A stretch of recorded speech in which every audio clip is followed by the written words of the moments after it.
Assalamualaikum warahmatullahi wabarakatuh. Halo semuanya, selamat pagi. Berjumpa lagi dengan Ibu dalam mata pelajaran IPA di hari ini. Tujuan pembelajaran kita di hari ini, pertama, kamu dapat menjelaskan 3 komponen keterampilan proses atau metode ilmiah penyelidikan IPA berdasarkan kegiatan-kegiatan yang telah dilakukan.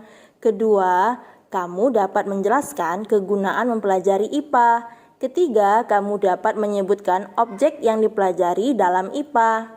Nah, sebelum kita belajar IPA, kamu sudah tahu nggak pengertian tentang IPA? Jika kamu belum tahu, kita bahas dulu ya pengertian IPA.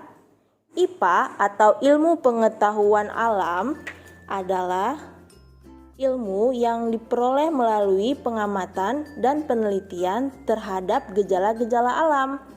IPA meliputi 3 bidang umum yaitu fisika, kimia, dan biologi.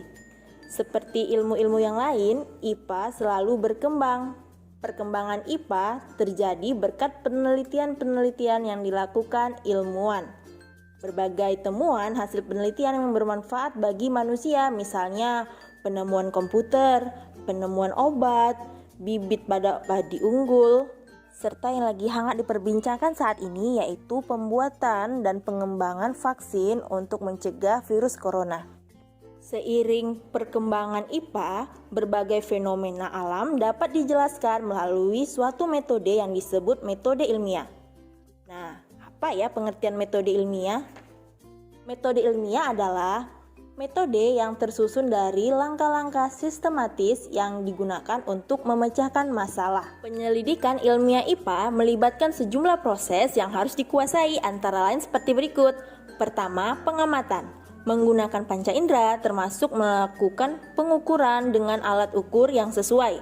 Pengamatan dilakukan untuk mengumpulkan data dan informasi. Kedua, membuat inferensi. Merumuskan penjelasan berdasarkan pengamatan. Penjelasan ini digunakan untuk menemukan pola-pola atau hubungan antar aspek yang diamati dan membuat perkiraan.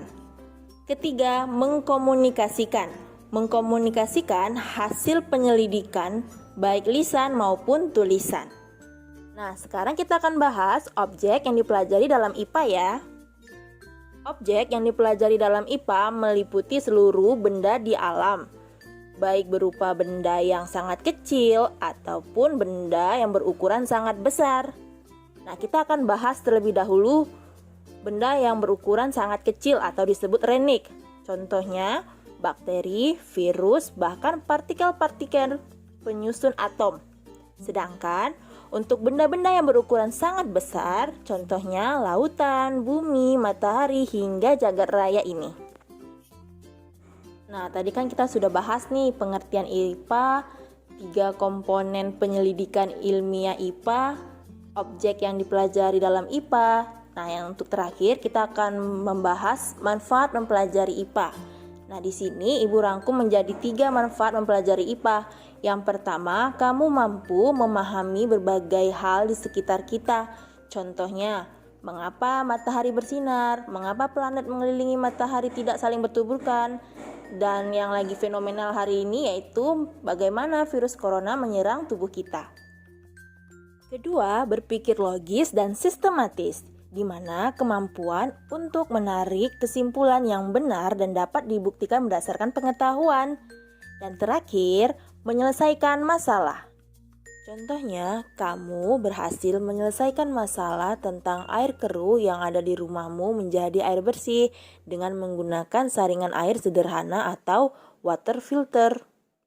Oke, sekian dulu ya pembahasan kita hari ini tentang IPA.